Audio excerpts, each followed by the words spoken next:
technical part is a part of the workshop. Yeah. Because if you don't understand what technique goes behind taking good picture, you can never be better. You can have good framing, but if you don't know how the camera works, That's what the most important part of the camera is 12 inches behind it.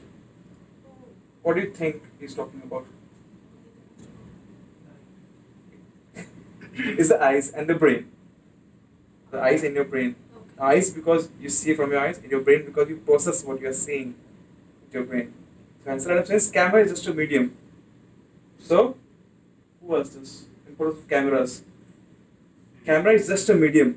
A good photographer is the one who thinks about the picture before he takes it and then takes a picture. Hi, welcome. So sorry. Oh, finally. Welcome. The ceiling rider.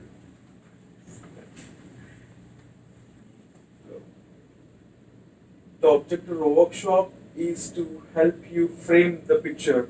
We are not focusing more on technical parts of the camera because it might take a lot of time because of many types of camera. There are DSLR, there are SLRs, there are mirrorless, there are like microscopic camera, telescopic camera, etc. etc. The list goes on. But I'm focusing more on how to frame, compose an image. So your photographs looks better anytime you take the picture.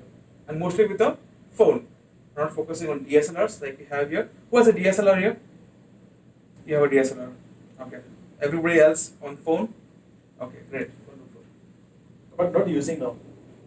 Now these days not using it. Actually, because our phones have 40 megapixel cameras. Exactly. And this thing has 22 megapixel. Our phone is better than this, actually, if you see. But still, it has its own importance, DSLRs. This line, this small line here, the art of photography is all about directing the attention of the viewer. It's a very important line. If you think about it, have you seen a passport size picture? Of course, everybody has seen a passport size picture. Do you find it interesting to see a passport size picture? Like, wow, what a picture. No, you never do that looking at a passport. Why? Have you ever thought? It's a photo. People like photography. It's also a photo, passport. Why don't you like it? Because it's not fake. It's basically based on what you are in nature. Yes, that's true. But your eyes don't move when you look at a passport-sized picture.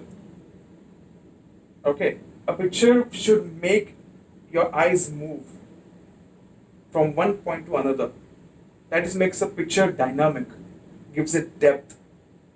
So that is what makes a picture beautiful. Your eyes are deceived into thinking that it's a moving image. You like movies.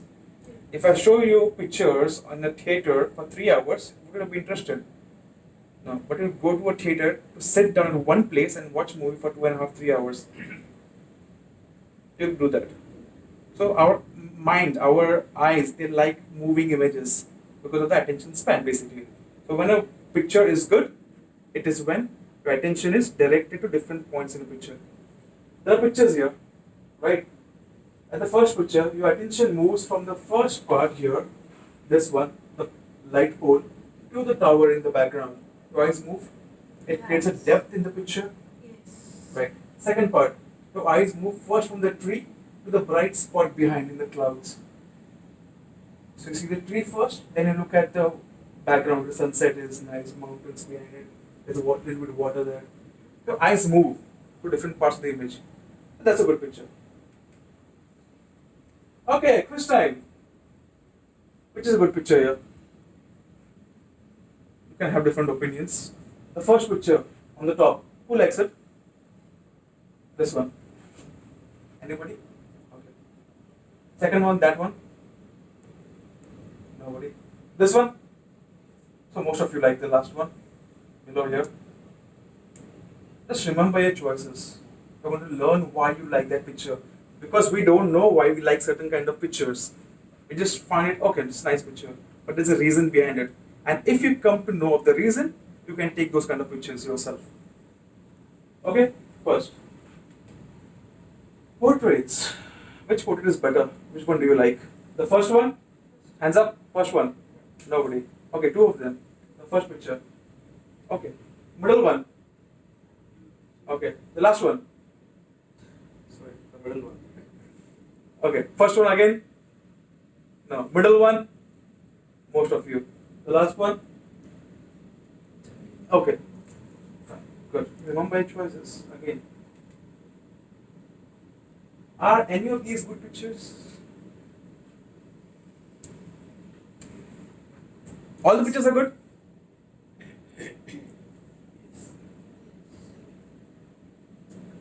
You can be criticized. You can criticize the pictures, okay. But all the pictures are good? Well framed, everything, colors are good. Only reason I'm showing you these pictures is because this was taken when we first went to Dubai with a OnePlus 2 camera. It was 4 years old when the pictures were shot. It had a 18 or 20 megapixel frame, whatever. So, the answer to this is importance of a good camera is no. It doesn't matter what camera you're using. Okay. If you give a matchbox to Ansel Adams, who's one of the legendary photographers, he'll take a good picture, a matchbox, and a film roll. What a film roll is. A film roll and a matchbox, you can take a good picture with that. So it doesn't matter if it's a 2 lakh rupee camera or a 18,000 rupee smartphone, you can take good pictures anytime if you know how to take it. Okay, I have a OnePlus 7 Pro now. I can still take same pictures. Doesn't matter. The quality is better, of course, 48 megapixels, but these are 20 megapixels. And these are edited pictures, right? Yes. So editing also plays a part in it, of course. If a person don't know editing and he takes a good picture, but he don't know editing, then he can't. Still a good picture. If you show me a picture which is well framed, well composed, I will still like it. See, photography is a subjective art. Subjective samasya. Subjective means that not everybody will like the same picture. Some people like some kind of picture, some people like some kind of picture. It depends on the person who is viewing it. Only if you direct attention, they might like it, but won't be like, the best one. For me, which photo do I like? I'll show you some pictures which I like. You might not like those pictures. I like black and white pictures mostly, the classic ones. The pure imagine Mulete. I love those kind of pictures. High contrast, the skin looks white, there's a black background. I love those kinds of pictures. But you might like color pictures. So black and white picture, I don't need a good camera for black and white picture. I can go with a small camera, I can still get great pictures. It's black and white. And grains look good on a black and white picture. It doesn't matter. So okay, subjective. Photography is subjective. Art of composition. So we are first going to learn the art of composition. There are many rules of composition, but we want to focus on the 4 most used, widely used techniques.